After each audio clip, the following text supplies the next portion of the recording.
안녕하세요. 경기도에 살고 있는 30대 후반 여자입니다. 결혼 생활은 마치 사랑과 전쟁을 찍는 것 같았어요. 그런데 이혼을 하려고 알아보니 이건 또 전혀 다른 장르더라고요. 굳이 따지자면 범죄와의 전쟁 정도가 어울릴까요? 어쩌다가 생각지도 못했던 사건, 사고가 제 인생에 끼어들게 되었는지 지금 다시 생각해도 꿈을 꾼 듯 믿기지가 않네요. 이제는 과거를 훌훌 털어버리고 새로운 출발을 하고자 사연 열차에 글을 쓰고 있고요. 그러면 어떤 결혼 생활을 하고 어떻게 이혼까지 하게 되었는지 이야기 한번 들어보실래요? 보통 가정에서 태어나 평범하게 살아온 지극히 평범한 사람이었어요. 그러다가 남편을 만나게 되었고 2년간의 길지도 짧지도 않은 연애 후 결혼했죠. 연애 시절부터 형님의 이야기를 많이 듣곤 했었는데 남편의 말로는 능력자라고 하더라고요. 우리 형수님 정말 대단한 사람이야. 집도 잘 사는데 머리도 엄청나게 똑똑해서 투자했다 하면 대박이 나더라니까. 정말? 그렇게 말할 정도야? 그래. 우리 엄마도 이번에 형수님이랑 같이 투자해서 꽤 벌었다고 하던데 그것뿐이야? 저번에 우리 엄마 갑자기 쓰러졌을 때도 형수님 친정에서 돈을 해줘서 무사히 수술까지 했었거든. 하여튼 여러모로 고마운 사람이야. 시댁에선 형님에게 받은 도움이 많아서인지 형님을 위하는 마음이 남달라 보였고 남편이 칭찬하는 만큼 좋은 사람일 거라 생각했어요. 하지만 막상 결혼을 하고 나니 시모와 형님이 아니라기보다는 시모가 2명 있다는 느낌을 지울 수가 없더라고요. 단순히 시모가 형님을 예뻐한다는 수준이 아니었거든요. 시댁은 마치 형님의 뜻대로 흘러가는 형님의 왕국과도 같다는 생각이 자꾸만 들었죠.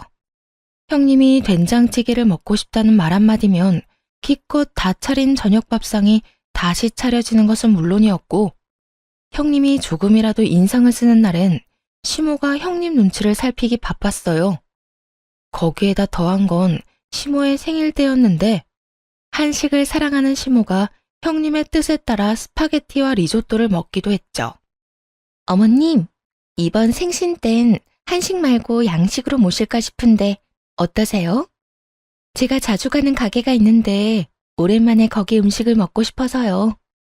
응? 양식이라면 스파게티 이런 거 말하는 거니? 꼭 스파게티만 있는 건 아니고 다른 것도 있긴 해요. 스테이크도 있고 샐러드도 있고요. 밥 종류 드시고 싶으면 볶음밥 같은 것도 있으니까 그리로 예약할게요. 그래. 그렇게 하자꾸나. 역시 우리 어머님. 뭐든 다 들어주셔서 감사해요. 어머님 최고예요. 아니다. 우리 맏며느리야말로 최고의 며느리지. 늘 고맙게 생각하고 있어. 고맙다고 최고라던 말과는 달리 시모는 자신의 생일날 제대로 먹지도 못하고 맛있게 먹는 형님의 얼굴만 구경만 하다 돌아가게 되었죠. 어른들이 먹기엔 느끼한 음식들만 시켜댄 형님 덕분이었어요. 이런 기이한 광경에 너무나도 놀랍고 당황스러웠는데 정작 시댁 식구들은 태연하더라고요. 단 한 사람, 시모만 빼고 말이죠. 상황이 상황인지라 형님의 비위를 맞추는 듯 했지만요. 아무래도 시모의 입장에서는 며느리의 비위를 맞춘다는 것이 화가 쌓이기 마련인 상황이잖아요. 문제는 거기서부터 시작되었어요. 그리고 그렇게 시모의 마음속에 차곡차곡 쌓이던 화들은 저를 향하기 시작했죠. 처음엔 그저 시댁의 막내라 그런 것이겠거니 하면서 제일 어린 내가 일 좀 더 하자라는 생각으로 지냈어요. 그런데 시모의 짜증과 핀잔이 점점 도를 지나치더라고요. 그러다 보니 사람인지라 감정이 상하기 시작하더라고요. 무엇보다도 일을 조금 더 하는 것이 아닌 거의 모든 일을 혼자 하고 있더군요. 서러움과 분노가 폭발하기 직전이었죠. 여보, 나 진짜 당신 집에 가면 너무 힘들어. 왜? 누가 뭐라고 그래? 당신도 눈이 있고 생각이 있으면 알 거 아니야. 시댁에 가면 일은 일대로 나 혼자 다 하고 어머님한테 혼나는 것도 나만 혼나고. 그게 뭐야. 내가 무슨 어머님 감정 쓰레기통도 아니고 형님한테 당한 걸 그대로 나한테 다 풀잖아. 남편은 제가 시댁에서 어떤 취급을 당하고 있는지 전혀 모른다는 듯 순진무구한 얼굴을 하고선 시모의 대변인 역할을 하기 시작하더군요. 그런 남편의 모습에 더욱 화가 났고요. 에이, 그건 아니다. 우리 형수님이 엄마한테 무슨 짓을 한다고. 엄마가 당신한테 화풀이를 하겠어? 그냥 엄마는 당신한테 하나라도 더 알려주고 싶어서 이런저런 조언을 하다 보니까 그게 당신한텐 잔소리로 느껴졌겠지. 당신은 그렇게 생각하는지 몰라도 나는 전혀 그렇게 생각 안 해. 어쨌든 난 그런 취급 받으면서 더는 못 사니까 앞으로 시댁에선 당신이 알아서 좀 해줘. 남편이 이럴 때 마누라 편도 들고 보호도 해줘야 하는 거 아니야? 알겠어. 나만 믿어. 이렇게 큰 소리만 치면 뭐 하나요? 정작 시댁에 가면 저에게 관심을 가지기는커녕 형님 옆에부터 명령만 기다린다고 바쁘더군요. 한마디로 형님 말엔 찍소리도 못하는 그런 인간이었죠. 그러면서도 집으로 돌아오면 자신은 정말 몰랐다. 다음부턴 정말 신경 쓰겠다고 알랑방귀를 끼어대곤 했습니다. 당신 진짜 1억이야? 내 편 돼준다고 해놓고 왜 꿀먹은 벙어리가 되어버렸냐고. 여보, 난 진짜 몰랐어. 내가 설마 당신 구박당하는 걸 알면서도 가만히 있었겠어? 당연히 몰랐으니 못 도와줬지. 다음엔 당신만 보고 있다가 당신이 힘들겠다 싶으면 바로 나서서 도와줄게. 그러니까 화 풀어라, 어? 그때까진 남편을 사랑하는 마음이 남았던 터라 이런 말에 참고 넘어가곤 했는데 도저히 그냥 넘길 수 없는 상황이 생기고야 말았어요. 아슬아슬한 줄다리기를 하던 와중 명절이 다가왔거든요. 그 전부터 몸이 계속 좋지 않았는데 그날은 유독 속도 좋지 않고 피곤하기도 하고 여러모로 컨디션이 바닥이라 얼굴에 핏기 하나 없는 그런 상태였죠. 눈치가 없어도 너무 없는 남편조차도 안색을 살피며 걱정할 정도였으니까요. 여보, 안색이 너무 안 좋은데? 그래? 요 며칠 몸이 좀 안 좋긴 하네. 그냥 집에서 쉬어야 하나? 어떻게 하지? 일단 다녀오자. 빨리 갔다가 얼굴만 비추고 오는 게 나을 것 같아. 어머님이 혹시나 또 나만 일 시키려고 하면 당신이 좀 나서줘. 나 정말 오늘 너무 몸이 안 좋아서 그래. 알겠어. 나만 믿어. 그냥 집에서 쉬고 싶은 마음이 굴뚝이었지만 차마 그렇게 할 순 없더라고요.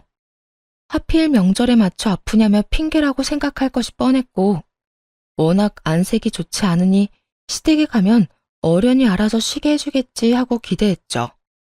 하지만 그건 제 기대일 뿐 시모는 생각보다도 더 배려 따윈 모르는 사람이더라고요. 식은 땀까지 흘리는 걸 뻔히 보면서도 갖은 일을 시키기 시작했으니까요. 왜 이제서야 오는 거니? 할 일이 얼마나 많은데. 얼른 들어와서 손부터 씻고 재료 손질부터 하거라. 이걸 저 혼자 다 해야 해요? 그러면 너 혼자 다 하지 이 늙은 내가 같이 하리? 어머님, 저 진짜 몸이 안 좋아서요. 어머님이 힘들면 형님이라도 불러주세요. 형님도 지금 와 있잖아요. 네 형님도 지금 몸이 안 좋다고 안방에서 쉬고 있어. 내 보기엔 네 형님보다 네 상태가 더 괜찮으니 손 댄 김에 그냥 혼자 하거라.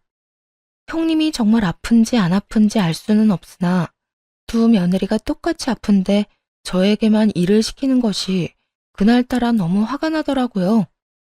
결국 인내심은 바닥이 났고 손에 들고 있던 각종 나물들을 집어 던져버렸네요. 그랬더니 이런 행동을 본 시모는 고함을 질러대기 시작하더군요. 너 지금 이게 무슨 짓거리야? 어디 차례상에 올리는 음식을 집어던져? 어머님, 저 이 집에 시집을 온 거지 종살이하러 온 하녀 아니에요. 내가 뭐라고 그랬니? 나는 너 하녀라고 한 적 없다. 왜 괜히 혼자 오버하고 난리니? 몸이 안 좋다고 힘들다고 하는데도 우격다짐으로 일 시키면 그게 하녀 취급하는 거 아니고 뭔가요? 저도요, 친정에선 귀한 딸이라고요. 어떻게 어머님은 남의 집 귀한 딸을 이렇게 막대하세요?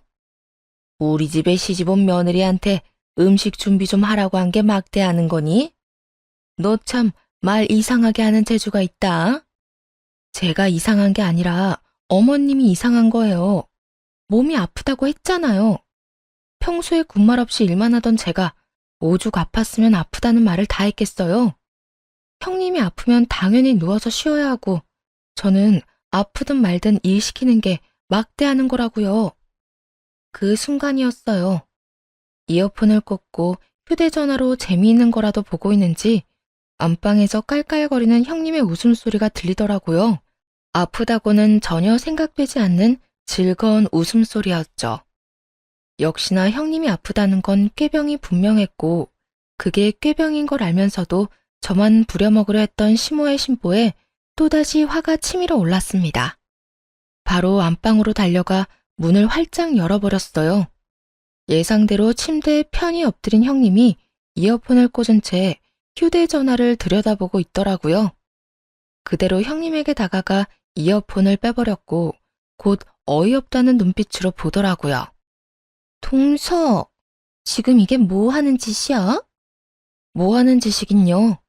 분명 어머님은 형님이 많이 아파서 쉰다고 했는데 보아하니 다 나은 것 같아서 음식 같이 하자는 말을 하려고 그랬어요. 이어폰 때문에 아무 소리도 안 들리는 것 같길래요. 그러니까 지금 나더러 이러고 있지 말고 요리하는 거나 도와라. 이거네? 돕는 게 아니라 같은 며느리로서 같이 해야 할 일이죠. 일방적으로 형님이 절 돕는 게 아니라요. 아, 그래?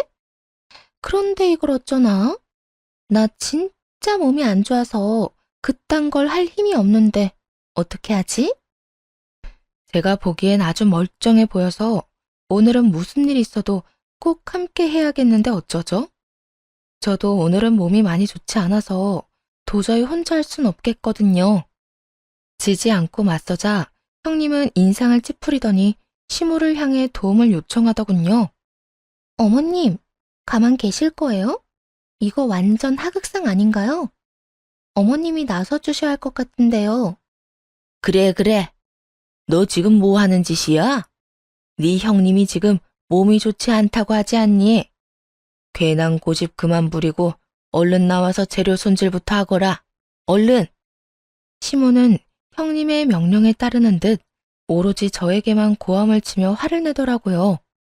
형님은 머리카락을 매만지며 웃고 있었는데 정말이지 그 순간에는 인내심이 한계에 다다른 느낌이었죠. 그 자리에서 곧장 형님의 소목을 잡아 끌어 주방까지 데리고 왔고 그러자 형님은 끌려오는 내내 고함을 지르더라고요.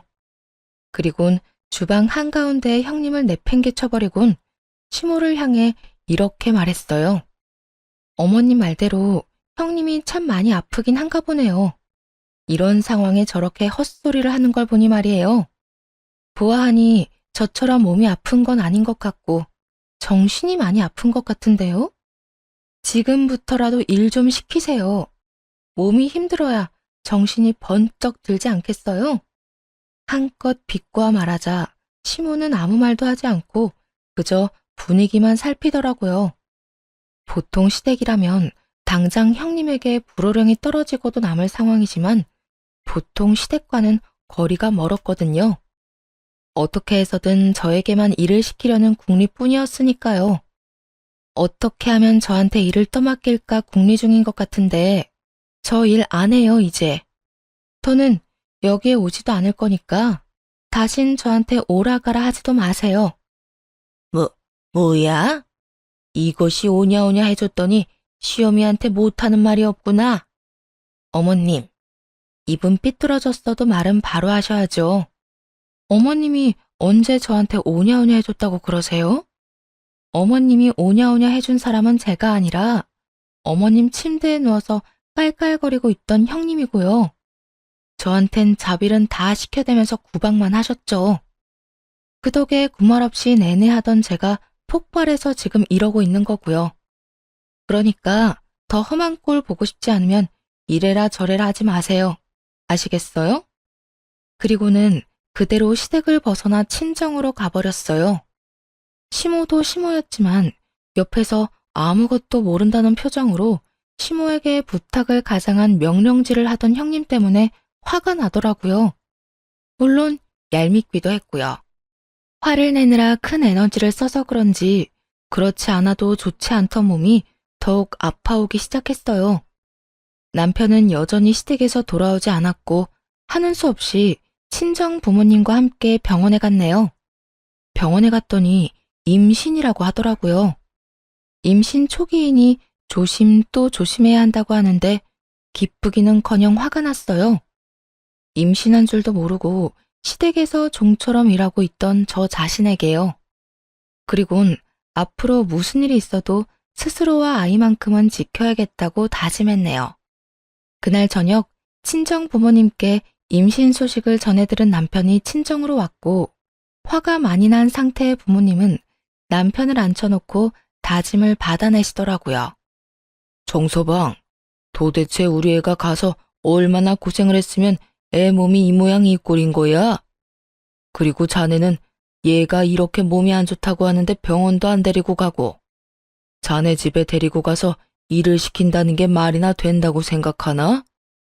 우리가 두 사람 행복하게 잘 살라고 결혼 허락했지 소처럼 부려먹으라고 결혼시킨 줄 알아? 부부 사이의 일은 부부끼리 알아서 해결하라고 입버릇처럼 말씀하시던 아빠도 이날은 화가 많이 나셨는지 남편을 몰아세우시더라고요. 자기 자식 귀하면 남의 자식 귀한 줄도 알아야 한다면서요. 남편 역시 하나부터 열까지 틀린 말이 없다고 느낀 것인지 무릎을 꿇고 앉아 진심 어린 용서를 구하더군요. 죄송합니다. 여보, 미안해. 당신이 아프다고 했을 때 병원부터 갔어야 했는데 앞으로 내가 더 노력할게. 정말이야. 노력? 말만 노력한다 어쩐다고 하지 말고 구체적으로 말을 좀 해보게. 앞으로 내 딸에게 어떻게 할 건가 자네? 집사람이 싫다고 하면 가급적 저희 집엔 데리고 가지 않겠습니다. 저희 엄마 연락도 제가 중간에서 잘 끊어내는 것은 물론이고 집사람이 최우선이라고 생각하며 살겠습니다, 장인어른. 그러니까 노여움 좀 푸세요. 진짜 반성 많이 하고 있습니다. 어떠한 변명도 없이 용서를 구하는 남편의 태도에 아빠도 마음이 조금 풀어진 듯 하더라고요. 남편이 오기 전까지는 이혼까지도 생각했는데 눈물을 흘리며 다시 한번 기회를 달라는 남편을 보니 화가 났던 마음도 어느 정도 누그러졌고요. 거기에다 임신도 한 상태였으니까요. 이미 생긴 아기를 지울 생각도 혼자 키울 용기도 없었어요. 그렇게 남편과 함께 집으로 돌아왔고 병원에서 말한 대로 조심 또 조심하며 지냈네요. 여보, 이제 내가 다 할 테니까 당신은 그냥 마음 편히 쉬기만 해. 알겠지? 그런 건 바라지도 않아. 제발 어머님만 만나지 않게 해줘. 이런 말까지 하고 싶진 않은데 어머님 때문에 우리 아기 잘못되면 진짜 당신하고 이혼할 거야? 알겠어, 알겠어. 내가 우리 집엔 잘 이야기할 테니까 그런 걱정은 말고 푹 쉬어. 하지만 웬걸요. 입덧이 유난히 심한 편이었고 빈혈도 심해서 아무리 조심한다고 한들 몸과 마음이 점점 힘들어져 갔어요. 다행히도 남편이 잘 보살펴 주었고 그런 남편을 다시 믿어주며 이전과는 다르게 서로 의지하며 지냈습니다. 그렇게 힘겨운 하루하루를 보내던 어느 날 남편이 출근을 하고 없었는데 시모가 연락도 없이 집으로 찾아왔더라고요. 양손 가득 식재료를 들고서 말이에요. 혹시나 하는 기대를 했던 건 사실이에요. 입덧이 심해 고생하는 며느리를 위해 몸에 좋은 음식을 해주려고 온 것은 아닐까 하는 그런 헛된 기대요. 어머님, 연락도 없이 무슨 일이세요? 그리고 이건 다 뭐예요? 아, 그거? 이것저것 장 좀 봤어. 너 임신해서 고생한다고 하길래 장은 내가 다 봐왔으니까 너는 쉬운 음식이나 좀 하거라. 시모는 턱으로 식탁 위에 올려둔 식재료를 가리키며 명령조로 말했고 그 순간 헛된 기대와 큰 착각을 했다는 사실을 깨닫게 되었죠. 곧이어 화와 함께 짜증이 확 올라오더라고요. 홀몸도 아닌데 일을 하라뇨? 그것도 들을수록 가관이었어요. 형님의 반찬을 만들라는 말이었으니까요. 임신한 제게 형님의 반찬 셔틀이나 시킨다는 사실이 황당하기 짝이 없었죠. 네? 지금 저보고 요리를 하라고요? 그래, 네 형님이 먹고 싶은 게 어찌나 많은지. 이 나이에 내가 며느리한테 밥상을 받지는 못할 망정 반찬을 해다 바칠 수는 없는 노릇이지 않니? 그러니까 네가 좀 해서 네 형님 좀 가져다 줘. 사람이 미쳐도 곱게 미쳐야 할 텐데 시모는 정신줄과 개념을 안드로메다로 보내버린 사람처럼 뻔뻔스럽게도 말도 안 되는 요구를 해대더군요. 마치 당연히 제가 할 일인 것처럼 말이에요. 어머님, 저 입덧이 심해서 저희 먹을 음식도 제대로 못 해먹고 살아요. 그리고 제가 왜 형님이 먹을 반찬을 해야 해요? 저번 명절에도 말했었죠. 앞으로 이딴 일 안 할 거니까 다신 이런 일 시키지 말라고요. 그러면 어떻게 하니? 내가 다 할 수는 없는 노릇이지 않니? 그리고 임신은 너 혼자만 하는 줄 아니? 나도 네 남편 임신했을 때 입덧 심했어도 주방 일만 잘했어. 잔말 말고 얼른 시작하려무나. 오늘 저녁 전까진 가져다 줘야 오늘 먹을 거 아니야? 그쯤 되니 시모와 말을 섞고 있는 건 시간 낭비라는 생각이 들더군요. 남편에게 전화를 걸어 바로 집으로 오라고 했고 집에 온 남편에게 상황을 설명하며 난 못하겠으니 직접 해서 형님에게 주거나 하라고 했네요. 남편은 우물쭈물 눈치를 살폈고 시모는 개거품을 물며 고함을 질러대기 시작했죠. 이게 도대체 무슨 짓이야? 일하는 애 불러다가 반찬이나 만들라니. 너 진짜 제정신 맞니? 임신하더니 머리가 어떻게 된 거 아니야? 어머님이야말로 치매라도 걸린 거 아니에요? 입덧 심한 며느리한테 음식을 해주지는 못할 망정 형님 먹을 반찬이나 하라뇨. 이게 제정신 박힌 사람이 할 짓거리인가요? 이 인연이 말하는 버릇 좀 보게. 첫째 며느리도 모자라 너까지 나 무시하는 거지? 그렇지 않고서야 어떻게 시어미한테 이딴 언행을 보이는 게야? 무조건 저만 나쁜 사람으로 몰아가지 말고 어머님이 저한테 어떻게 했는지 그거부터 생각을 좀 해보세요. 누누이 말씀드렸죠? 오죽했으면 시어머님한테 이렇게까지 하겠어요? 그리고 말은 똑바로 하세요. 매번 어머님 무시하고 마음대로 구는 건 형님이잖아요. 형님한테 화가 나면 형님한테 가서 푸세요. 엄한 사람 그만 잡으시고요. 시모는 말로는 이길 수 없다고 생각했는지 식재료를 집어던지며 난동을 부리기 시작했어요. 무슨 일이 있어도 편을 들어주겠다던 남편놈은 지켜만 보고 있었고 자칫하면 큰 사단이 날 상황이 분명했죠. 그때였어요. 때마침 저를 걱정하시던 부모님이 집으로 오셨고 난동을 부리는 시모를 뜯어 말리기 시작했습니다. 이게 뭐 하는 짓이에요? 홀몸도 아닌 애 앞에서 이게 무슨 난동질이냐고요? 사돈, 잘 왔네요. 도대체 딸 교육을 어떻게 시켰길래 저리도 버릇이 없을 수가 있나요? 아주 시어머니한테 못하는 말이 없다고요. 부모님의 등장에도 시모는 기가 죽기는커녕 더 큰 소리를 치며 제 흉을 보기 시작하더군요. 들었던 이야기도 있었고 주방 상황을 천천히 둘러본 부모님은 어떤 상황인지 대충 눈치채셨는지 시모를 똑바로 바라보며 이렇게 말하시더군요.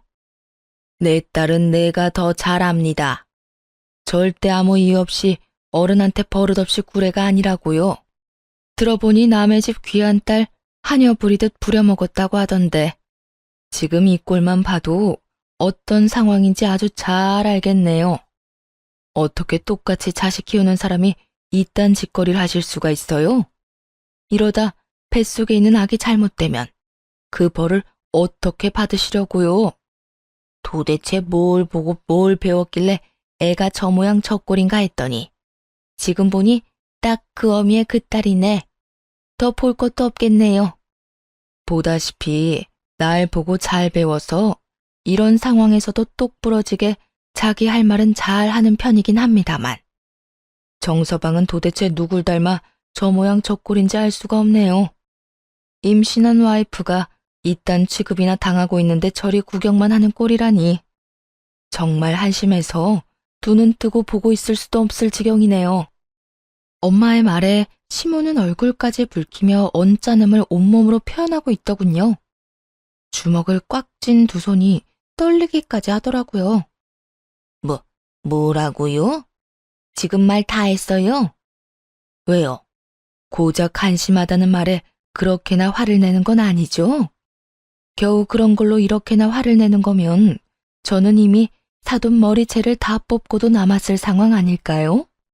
더는 험한 말 하고 싶지도 않고 사돈 같은 사람이랑은 더 이야기 나누고 싶지도 않으니까 당장 돌아가 주세요. 정서방, 뭐 하고 서 있나? 어머님 모시고 나가지 않고. 엄마는 남편을 향해 소리를 질렀고 남편은 그제야 시모를 끌고 집 밖으로 나가더군요. 시모가 나가고 난 뒤 그제야 온몸에 긴장이 풀리며 배가 아파오기 시작했죠. 이내 소리도 내지 못할 만큼 아파왔고 결국 유산을 했네요. 몸도 몸이었지만 마음이 너무나도 아프더라고요. 그리고 온갖 잡생각이 자꾸만 떠올라 힘들었어요. 후회와 자책들이요. 꼬리에 꼬리를 물던 생각은 이혼으로 이어졌고 살기 위해서는 꼭 이혼을 해야 한다는 생각이 들었어요. 더는 이런 말도 안 되는 집안에서 며느리, 아니, 종으로 살고 싶진 않았으니까요. 모든 것을 잃었다고 생각하며 병실에 누워있으니 남편이 오더라고요. 여보, 괜찮아? 내가 정말 미안해. 내가 엄마가 거친 행동할 때 말렸어야 했는데 나도 너무 당황해서 순간 머릿속이 멍해졌어. 내가 진작 나섰으면 당신이 이런 아픔은 겪지 않아도 됐을 텐데 미안해. 이렇게 말하며 손을 잡아오는데 확실히 마음이 떠났다는 게 체감이 되었어요. 남편이 잡은 손에서부터 온몸으로 소름이 번졌으니까요. 그래서 빠르게 남편의 손을 뿌리치고 말했어요. 아, 이제 와서 이런 말이 다 무슨 소용이야. 나 당신 아니어도 지금 충분히 힘들거든? 그러니까 혼자 있게 좀 해줘. 나 혼자 마음을 추스를 시간이 필요해. 알겠어. 아무래도 혼자 조용히 시간 보내고 싶기도 하겠다. 내가 생각이 짧았네. 그러면 병원에서 몸조리하면서 뭐 필요한 거 있으면 연락해줘. 새벽이라도 부르면 올 테니까. 알겠지? 알겠으니까 이만 좀 가줘. 피곤해서 좀 자야겠어. 그렇게 남편과의 거리를 두기 시작했고 이혼을 준비하기 시작했습니다. 마음을 굳게 먹고 나니 남편과 시댁 식구들 모두 더는 꼴도 보기 싫더라고요. 병문안으로 오겠다며 시댁 식구들에게 연락이 오기도 했지만 그나마 다행스럽게도 그 순간엔 남편이 제 역할을 잘해주었네요. 그래서 혼자 조용히 이혼 준비를 할 수 있었죠. 이혼을 준비하며 남편의 재산을 알아보는데 놀라운 사실이 나오더라고요. 바로 남편 돈의 흐름이었어요. 꽤 큰 금액의 돈이 형님에게 흘러들어가고 있었는데 주기만 주고 받은 것은 딱 한 번밖에 없더라고요. 그것도 준 것에 비하면 터무니없이 적은 금액으로요. 언뜻 연애하던 시절에 들었던 말이 생각났죠. 형님이 투자 감각이 남다르다고 했던 말이요. 하지만 남편까지 이렇게 큰 금액을 투자하고 있다는 사실은 처음 알았어요. 그런데 이상하게 꾸준히 투자금은 들어가는데 이자조차도 없더라고요. 여러모로 의심스러운 상황이 분명했죠. 그래서 형님의 뒷조사를 했고 결과는 정말 놀랍기 그지없었습니다. 사모님, 이 여자 정말 대단한 사기꾼인데요? 친정이 부자라는 것도 투자에 일가견이 있다는 것도 다 거짓말이에요. 부모는 어디서 뭘 하는지 알지도 못하는 상황이고 투자 명목으로 받은 돈으로 이 백화점 저 백화점 돌면서 쇼핑하는 게 다였어요. 이런 건 수법이 뻔하거든요. 일단 돈부터 투자받고 한 달 뒤엔 일부 수익금이라고 하면서 돈을 좀 주는 거죠. 한 달 만에 생각보다 더 큰 수익금이 생기니까 사람들은 혹해서 더 많은 투자를 하게 되고 그 투자금으로 또 다른 투자자들한테 수익금 챙겨주고 돌려막는 거죠. 이렇게 반복하면서 몇 달 뒤부턴 한동안은 정산이 되지 않으니 기다려 달라 이런 식으로 속여나가는 거예요.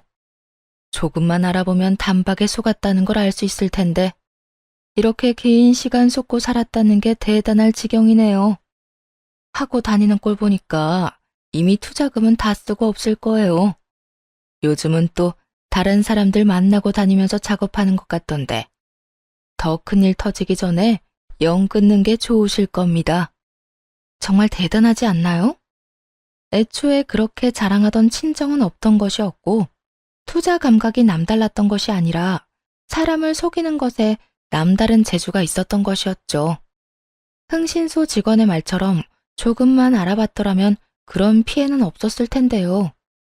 멍청한 시댁 식구들과 남편놈은 형님이 큰 돈을 벌게 해줄 거라 믿어 의심치 않으며 가져다 바쳤더라고요. 거기에다가 그런 여자에게 잘 보이려 절절매고 사는 것은 물론이고 저만 쥐잡듯 잡아댄 시댁 식구들이 참 한심하다는 생각이 들더군요.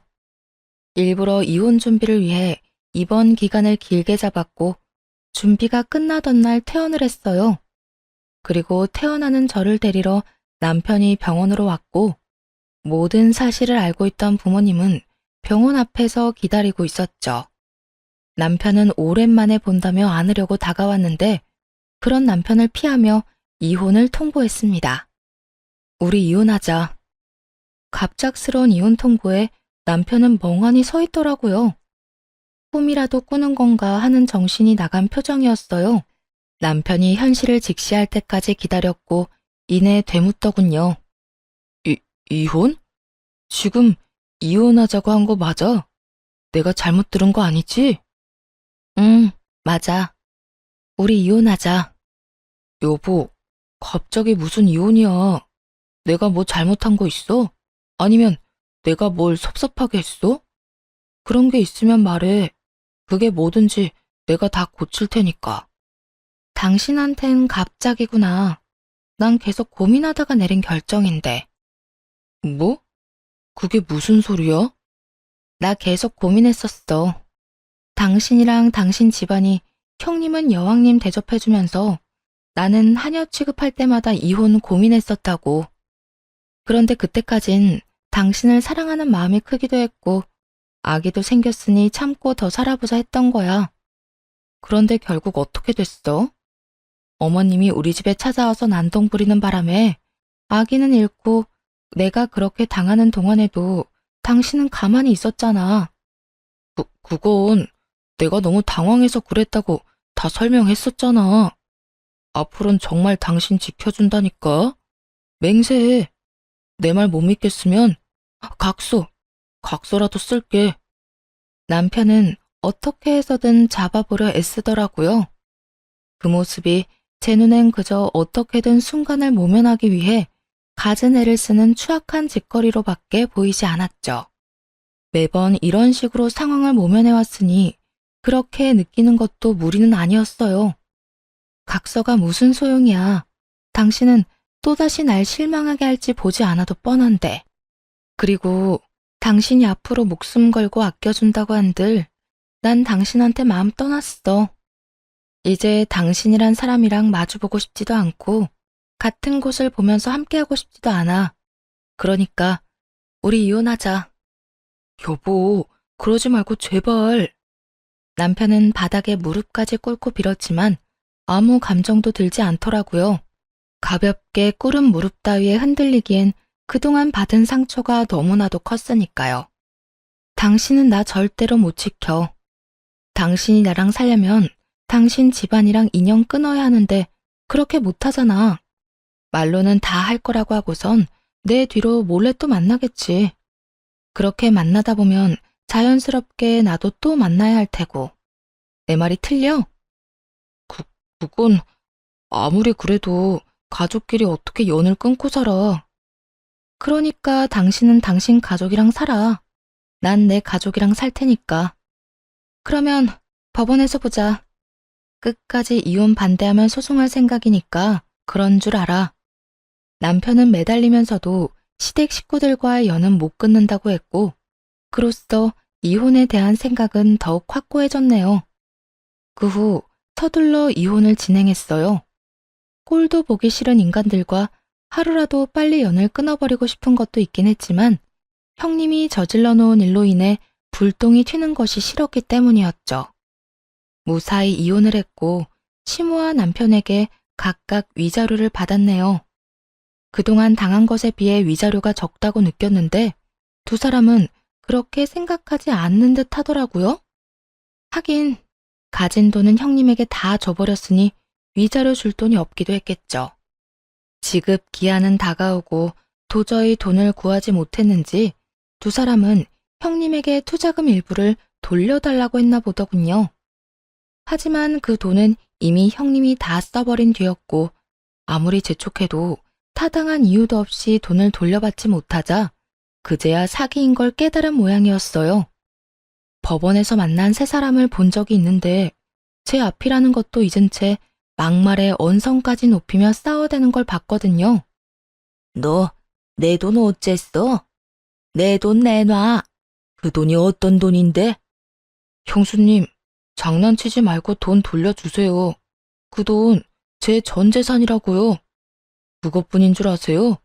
퇴직금까지 미리 받아서 투자한 돈인데 우리한테 받아간 돈이 한두 푼이 아닌데 그 돈이 하나도 없다는 게 말이 안 되잖아요. 아, 없어요, 없어. 그 돈 받은 지가 언젠데 그 돈이 아직까지 있겠어요? 형님은 눈 하나 깜빡하지 않고 시모와 전 남편에게 없다는 말만 반복하대요. 저 정도 뻔뻔함은 있어야 사람을 속이고 다니는구나 싶더라고요. 형님의 뻔뻔한 반응에 시모는 눈이 뒤집혀서는 형님에게 악을 쓰더라고요. 이년아, 오늘 너 죽고 나 죽자. 감히 내 돈으로 네 배불리는 짓거리를 해? 나를 속인 것도 모자라 내 머리 위에 앉아서 이래라 저래라 잘도 시켜 먹었어. 그 돈 나만 쓴 건 아니라고요. 어머님 병원비도 그 돈으로 해결했고 시댁에 크고 작은 일 생길 때마다 그 돈으로 다 해결했었잖아요. 도움받을 땐 우리 며느리밖에 없다고 살살 기더니 엄연히 따지면 다 같이 쓴 돈이니 사기는 아니라고요. 어쨌든 돈 없으니까 배째시던가요. 형님은 시모의 손에 이리저리 휘둘리면서도 뻔뻔스럽게 젖단 말을 내뱉더라고요. 그걸 지금 말이라고 해? 없으면 구해라도 와. 나가서 구걸을 하든 사기를 치든 상관없으니까 내 돈이랑 내 아들 돈 다시 토해내란 말이야. 그 돈이 어떤 돈인데? 내가 그 돈 모으려고 어떻게 살았는데? 네가 뭔데 그 돈을 다 써? 네가 무슨 자격으로 그 돈을 네 배를 불리는데 다 써버리냔 말이야. 시모는 결국 자리에 주저앉아 울기 시작했고 형님은 시모의 울음소리가 시끄럽다는 듯 귀를 후비더라고요. 전 남편은 허공을 응시하며 한숨만 내쉬고 있었고요. 그래서 전 남편과 시모가 불쌍했냐고요? 아니, 전혀요. 이혼하던 막바지에 전 남편이 악에 받쳐 이런 말을 한 적이 있어요. 너 내가 그렇게 빌었는데도 이렇게까지 나온다 이거지? 사실 우리 형수님한테 큰돈 투자했는데 수익금만 나오면 완전 대박이거든? 그때 가서 후회나 하지 마라. 너 없이도 난 잘 먹고 잘 살 거다 이거야. 이렇게 큰 소리를 쳤던 전 남편인데 결국 파국을 맞은 거죠. 그 꼴을 보게 되니 불쌍하기는커녕 통쾌하게까지 하더군요. 그 후 시모와 전 남편은 위자료를 만들기 위해 집까지 팔았더군요. 아시다시피 지급 기한을 넘기면 이자가 붙잖아요? 이자율이 생각보다 높았는지 어쩔 수 없었나 보더라고요. 가진 돈은 다 투자를 했고 하나 남은 집을 팔아 위자료를 주었으니 남은 돈이 얼마 되지 않아 시모와 전 남편은 함께 단칸방을 얻어 살고 있다고 들었어요. 형님께 속은 충격으로 시모는 몸져 누워 아무것도 하지 못한다더군요. 형님의 행각을 알게 된 전 시댁 식구들이 뒤늦게 고소장을 제출하긴 했지만 말 그대로 너무나도 늦은 일이었죠. 형님은 돈이 없으니 여전히 배째라는 식이었고 돈 나올 구멍도 없어 보였고요. 결국 구속 예정이라네요. 사기당한 나머지 사람들은 거짓골을 면치 못하게 되었고요. 지긋지긋하게도 이게 끝은 아니었습니다. 그렇지 않아도 오만정이 떨어져 있는 상황인데 시모와 전 남편은 저를 어디까지 더 힘들게 하려는 건지 찾아와 애원을 했거든요. 잘못을 저지른 것들이 꼭 한다는 대사를 읊어대며 말이에요. 여보, 내가 진짜 잘못했어. 아니, 형수도 아니야. 그 여자가 그런 사람이란 걸 진작 알았다면 당신이 그렇게 고생하게 두지도 않았을 거야. 내가 진짜 미안해. 그래, 아가야. 나도 그 빌어먹을 년한테 속아서 그랬던 거란다. 그년이 너한테 일 다 시키라고 하는 바람에 잠시 미쳤었단다. 그러니 옛일은 다 잊고 다시 새롭게 시작하면 안 되겠니? 그때까지도 상처가 남아 힘든 시간을 보내고 있었는데 시모는 그런 제 앞에서 감히 옛일이라고 하더라고요. 용서를 해준 적도 없는데 마치 용서를 받은 사람인 양 이 모든 일을 과거로 치부하는 두 사람을 용서할 수가 없었어요. 옛일이요? 지금 옛일이라고 했나요? 아직도 그때 생각하면 치가 떨려요. 당신 때문에 잃은 내 아기를 생각하면 아직도 자다가도 일어나서 눈물이 흐른다고요. 그런데 옛일이라니 너무 뻔뻔하다고 생각 안 해요? 하긴 애초에 생각이란 게 있고 양심이란 게 있는 사람이라면 이렇게 찾아오지도 못했겠네요. 이 말에 전 시모는 고개를 푹 숙이고 연기를 하기 시작했고 그런 시모를 대신해 전 남편이 나서 눈물로 호소하더군요. 여보, 나도 우리 아기 생각하면 잠도 안 오고 슬퍼. 나도 이런데 당신은 오죽하겠어. 그러니까 우리가 더 함께 해야 하지 않을까? 당신도 나도 이렇게나 힘드니까 이럴 때일수록 함께 있으면서 서로 보듬어주면 좋잖아. 응? 보듬어주는 거 좋아하네. 당신이나 당신 엄마나 거지된 거 다 아는데 주제에 누가 누굴 보듬어준다는 거야? 내 돈이나 갉아먹는 짐이나 되겠지. 내가 바본 줄 알아? 그냥 하던 대로 해. 나오지도 않는 눈물 꾸역꾸역 짜내면서 이상한 연기 좀 그만하라고. 어떻게 해도 꿈쩍도 하지 않자 전 남편과 시모는 본색을 드러내더라고요. 아들, 일어나. 내 보아하니 꿈쩍도 안 할 것 같구나. 괜한 시간 낭비했어. 시모는 얼굴색을 싹 바꿔 본색을 드러냈고 남편 역시 무릎을 털며 자리에서 일어나더니 돌변한 태도로 몰아세우기 시작했어요. 마치 저의 잘못으로 자신들이 그런 행동을 할 수밖에 없었다는 듯이요. 그러니까, 야, 너도 우리가 이렇게까지 하면 적당히 좀 받아주면 안 되냐? 어떻게 된 여자가 끝까지 저 혼자 잘났냐? 내가 너 콧대 높은 이 꼴이 보기 싫어서 우리 엄마가 너 괴롭혀도 안 도와줬던 거야. 알아? 혹시나 했는데 역시나였죠. 전 남편은 제가 괴롭힘을 당하고 있다는 사실을 확실하게 인지하고 있었더라고요. 그러면서 순진무구한 얼굴로 아무것도 모른다는 듯 했던 걸 생각하면 화도 났지만 또 한편으론 이제 남남이고 인생 다 말아먹은 인간한테 따지고 들어서 남는 것이 뭐가 있겠냐 하는 생각이 들었어요. 그런 생각이 들자 어떻게 해서든 빨리 돌려보내고 다신 찾아오지 못하게 만드는 것이 가장 이로운 행동이란 생각이 들더라고요. 그래서 최대한 흥분하지 않도록 노력하며 전 남편에게 말했어요. 내가 이제 와서 그것까지 알아야 하니? 굳이 알고 싶지도 않네. 할 말 다 했고 할 짓 다 했으면 좀 꺼져 줄래? 지금 안 가면 경찰 부를 예정이거든. 경찰 와서 너랑 네 엄마 나란히 경찰서 끌려가게 되잖아? 그러면 나 절대 합의 같은 거 안 해줄 거야. 그러니까 좋게 말로 할 때 꺼져. 너 꼭 이렇게까지 해야 해? 우리가 뭘 그렇게 잘못했다고 이렇게까지 구는 거야? 그걸 모른다는 게 잘못이야. 나한테 네 식구가 한 짓이 얼만데 그걸 모른다는 게 나는 이해가 안 된다. 더는 너 같은 인간이랑 할 말 없으니까 제발 좀 가. 그렇게 전 남편과 전 시모를 있는 힘껏 내쫓아버렸고 그 후론 찾아오지 않더라고요. 들리는 소문엔 대출금도 갚지 못해 회사로 사람들이 찾아오는 상황까지 이르렀고 결국 꽤 좋은 회사마저 그만두고 완전 폐인 신세가 되어버렸다고 하더군요. 마지막까지도 참 어울리는 결말이라고 생각했네요. 그렇게 지저분한 인연을 끊어내고 난 후 5년이라는 세월이 지났어요. 지금은 아주 잘 지내고 있습니다. 언제까지고 씻기지 않을 것만 같던 상처도 잘 씻어냈고 요즘엔 좋은 사람과 재혼을 앞두고 있고요. 이 사람을 처음 만난 건 3년 전이었는데요. 자주 가던 카페 사장님이었죠. 그땐 우울하고 힘들었던 터라 기분 전환할 겸 집 근처 카페에 자주 가 시간을 보내곤 했는데 그때 저를 눈여겨본 것인지 먼저 말을 걸어오더라고요. 저기, 이거 신메뉴인데 한번 드셔보실래요? 달콤한 케이크 한 조각을 내밀면서 말이에요. 처음엔 워낙 자주 가니 맛평가 정도 부탁하려고 그러나 보다 했어요.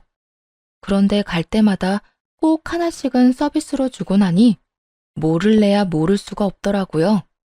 하지만 그 당시엔 마음의 상처가 아물지 않았던 시기였어요. 그래서 그런 예비 남편의 마음을 모른 척하고 있었는데 어느 날은 편지를 주더라고요. 글씨체에서마저 느껴지는 진심을 가득 담은 편지를요. 그 진심에 마음의 문을 열었고 덕분에 많이 웃기도 하며 상처를 치유하는 나날을 보냈습니다. 그리고 얼마 전 청혼을 받았고요. 나 생각을 많이 해봤는데 나 당신하고 같이 살고 싶어. 매일 아침에 혜정 씨랑 같은 침대에서 일어나 마주보고 밥도 먹고 저녁에 하루 동안 있었던 일 나누면서 다시 같은 침대에서 잠들고 싶어. 정말 고마운 말이긴 한데 아무래도 나 겁나. 또 실패할까 봐서 말이야. 물론 민수 씨가 미덥지 않은 건 아닌데 아무래도 겪은 일이 있다 보니까 망설여지기는 해. 우리 처음 만났을 때 기억나? 내가 어떤 사람인지도 모르면서 밀어내기 바빴잖아. 그런 혜정 씨를 나는 계속 설득했고 결국엔 우리가 이렇게 깊은 사이가 됐지. 우리가 만나오던 시간 동안 혜정 씨가 우려했던 그런 상황 우리한테 있었어? 한 번도 없었잖아. 결혼도 마찬가지일 거야.